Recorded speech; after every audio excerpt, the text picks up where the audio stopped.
Hello বন্ধুরা, একটা good evening. আমি একটা সন্ধ্যার টিফিন নিয়ে চলে এসেছি, তোমরা পুরো ভিডিওটাই দেখো।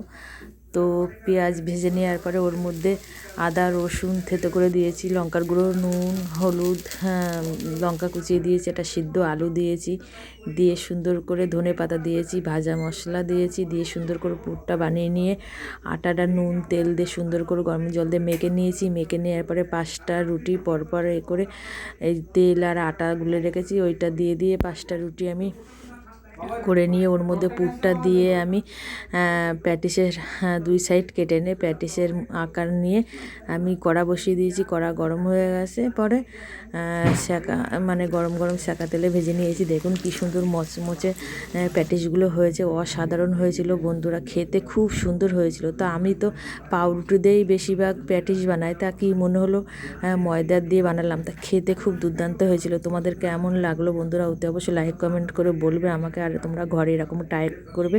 Tata bye.